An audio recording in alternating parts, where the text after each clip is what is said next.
Ladies and gentlemen, friends and fellow travelers in this journey we call life, have you ever noticed that the most important moments in life rarely come with a warning? They happen in a single heartbeat. You are walking down a street, mind full of errands, and suddenly you see a smile that changes everything. You were holding your child's tiny hand and realize you would face the whole world just to keep them safe. Or you were sitting quietly with an old friend, not even speaking, and you feel completely understood. These are the moments when love speaks. Love does not always shout. Sometimes it whispers. Sometimes it is not in grand declarations, but in small acts. A cup of tea placed beside you, a text message at just the right time, a hand reaching out when you are about to fall. And yet, despite its quiet voice, love is the most powerful force we will ever know. It is older than any civilization, stronger than any weapon, and more universal than any language. Today, I want to explore with you this vast, mysterious, beautiful thing called love. We will ask, what is love really? How many shapes does it take? Why does it matter so much? Why is it so difficult at times? And how can we nurture it in ourselves and in our world? I hope that by the end of this talk, you will see love not as a luxury or an accident, but as a daily choice, a life skill, and perhaps the most essential human achievement. What is love, really? If you ask 10 people to define love, you might get 10 different answers. Some will say it is a feeling, the rush in your chest when you are near someone you adore. Others will say it is an action, the decision to care for someone, to protect them, to put them before yourself. The truth is, love is both. If love were only a feeling, it would vanish when emotions change, as they often do. If love were only a decision, it might become dry and mechanical. The beauty of love is in the marriage of heart and will, when what you feel and what you choose go in the same direction. Love is also not the same as desire. Desire is about wanting something for yourself, to possess, to enjoy. Love is about wanting good for someone else, even if it costs you something. And love is not just liking someone. You can like people who make you laugh, who entertain you. But true love remains, even when the laughter fades, even in pain and disappointment. It is also important to understand that love is not weakness. Some think love makes you soft, easy to hurt. In reality, it takes far greater strength to love than to hate. Hatred can be a shield, but love is a leap. It means opening yourself to joy, but also to loss. So, let us hold this definition in mind.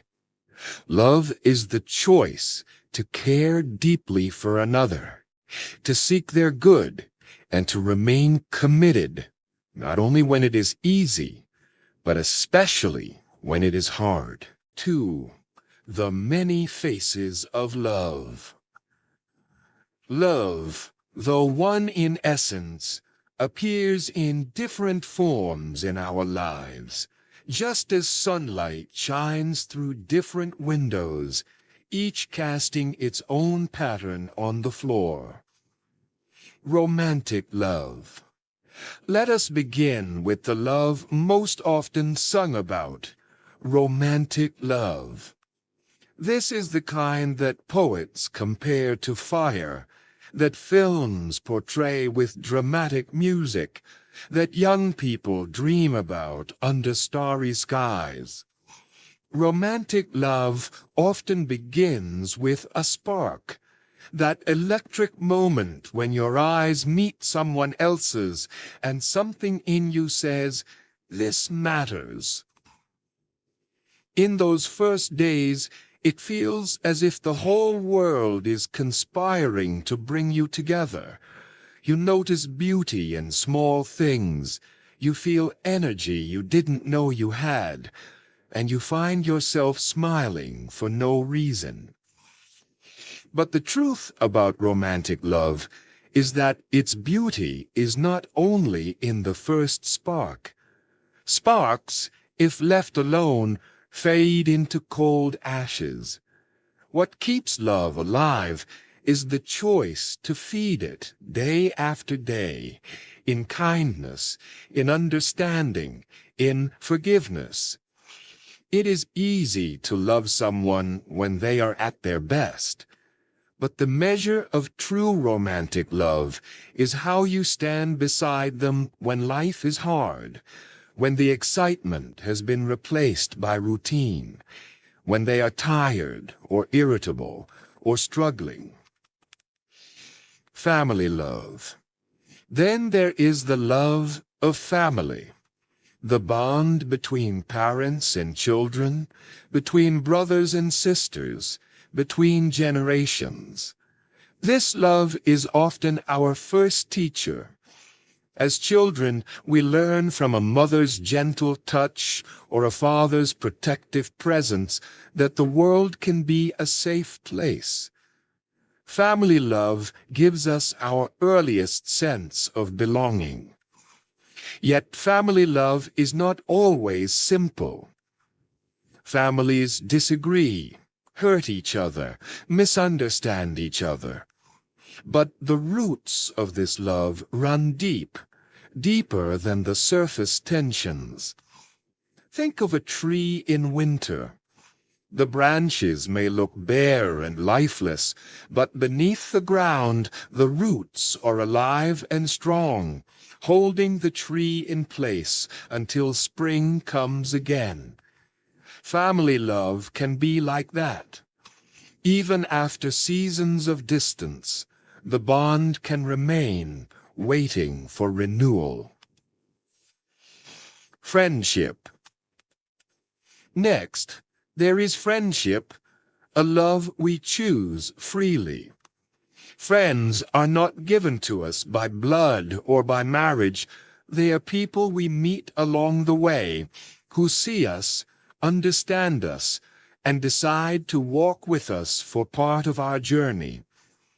Friendship love is built on trust, shared memories, and a mutual desire for each other's good. Some friendships are for a season, others last a lifetime.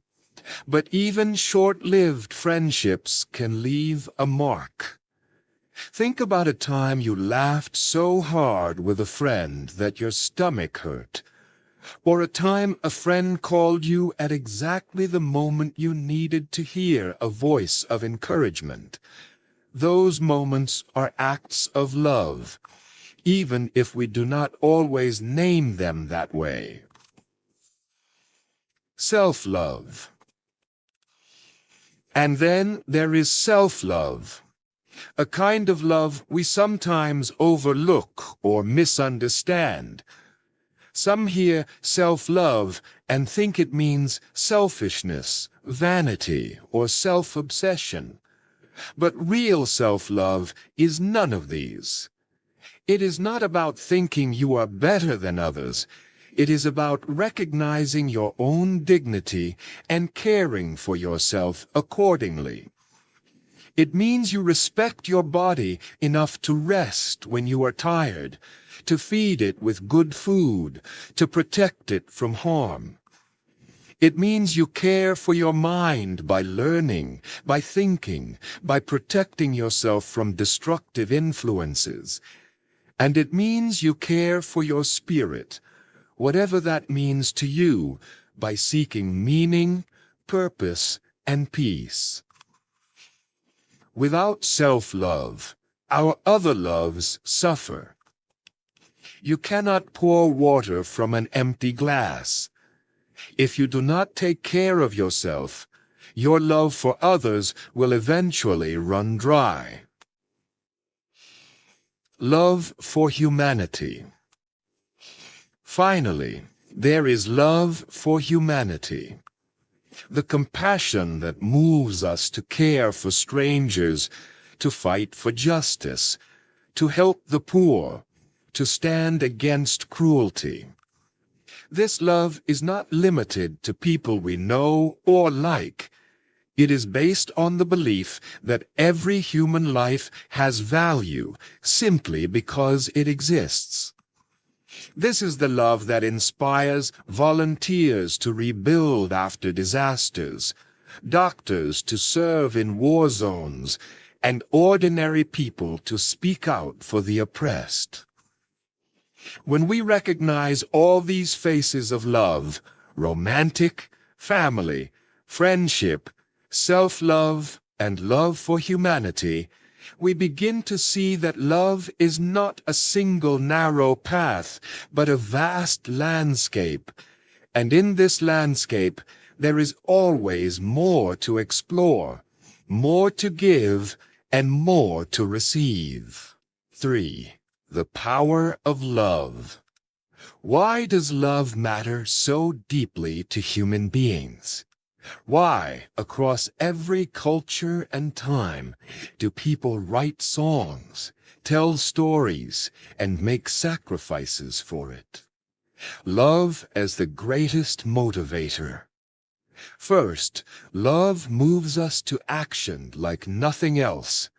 A parent will work 2 jobs, go without sleep, endure hardship, simply to give their child a better life.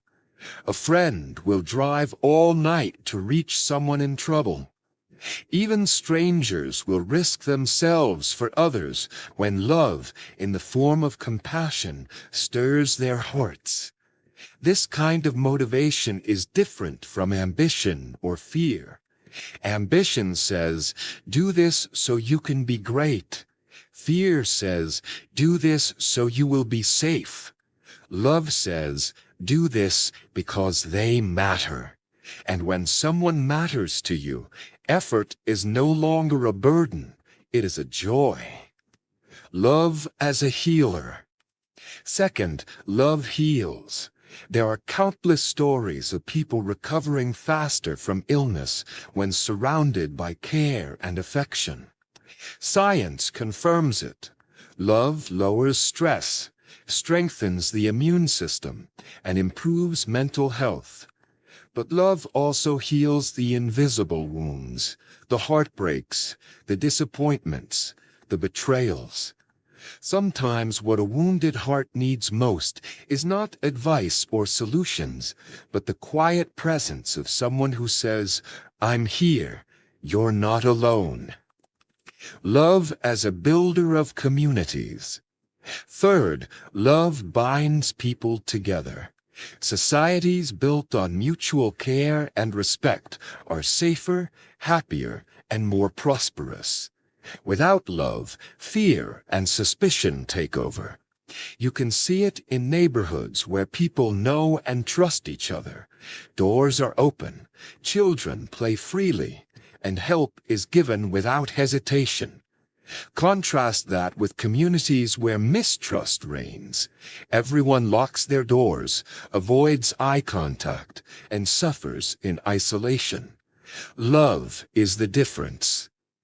Love as an inspiration for greatness. Finally, love inspires creation. The greatest works of art, Music and literature often spring from love, sometimes joyful, sometimes tragic. The love of a homeland inspires songs of freedom. The love of a partner inspires poetry. Even the pain of lost love can produce beauty that speaks to millions. Love gives depth to human expression, turning ordinary words and actions into something timeless. In short, love is not just an emotion, it is a source of strength, healing, unity, and creativity. Without it, we survive, but we do not truly live. 4. The challenges of love. If love is so wonderful, why is it so hard? Selfishness. One obstacle is selfishness. This is when we confuse love with possession, when we treat someone not as a person with their own needs and dreams, but as an accessory to our own happiness. True love says, "I want what is best for you." Selfish love says, "I want what is best for me, and I want you to provide it." Fear. Another challenge is fear. Fear of being hurt, fear of rejection, fear of loss. To love is to take a risk. You cannot open your heart without exposing it to possible pain. Some people avoid deep relationships altogether, thinking it will keep them safe. But in protecting themselves from hurt, they also block themselves from joy. Idealization. We also struggle when we expect love to be perfect. Movies and novels often show love as effortless and constantly exciting. Real love, however, involves patience, compromise, and sometimes hard work. When reality doesn't match our fantasy, we may think love has failed, when in fact it is only just beginning to mature. Jealousy and insecurity. Then there is jealousy, a poisonous mix of fear and insecurity. It whispers, "They will leave you," or "they are giving their attention to someone else." If we don't confront these fears, they can destroy trust and closeness. Love's challenges are real, but they are also opportunities. Each obstacle is a test that, if passed, makes love stronger and deeper. Number 5. How to grow love. If love is the heart of life, how do we make it grow? Listen with care. Start with listening, real listening. Too often, we hear only to reply, not to understand. Listening means giving your full attention, not interrupting, and trying to see the world from the other person's perspective. Give without counting.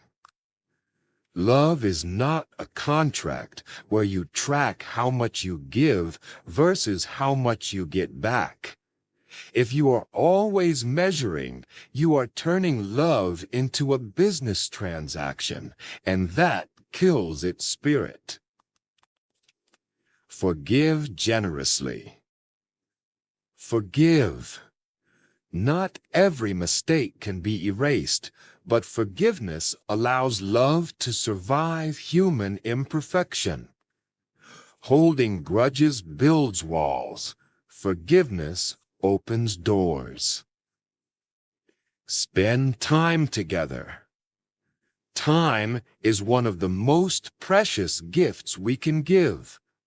Love grows in shared meals, walks, conversations, in the ordinary moments that become extraordinary because of the people we share them with. Protect love from neglect. Finally, protect love.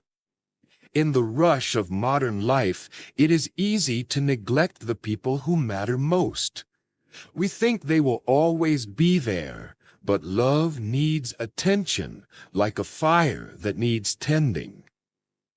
When we practice these habits, listening, giving, forgiving, spending time, and protecting, we create the conditions where love can flourish. Number 6. Closing. A challenge to the heart. So here is my final thought for you. Love is not something that happens to us by accident. Yes, sometimes it begins unexpectedly. But keeping it alive is always a choice. We choose to love by our words, our actions, and our priorities. At the end of our lives, the things we chased, money, titles, possessions, will fade. But the love we gave and the love we received will remain in the memories of those whose lives we touched. So love your family while you have them. Cherish your friends. Be open to romance.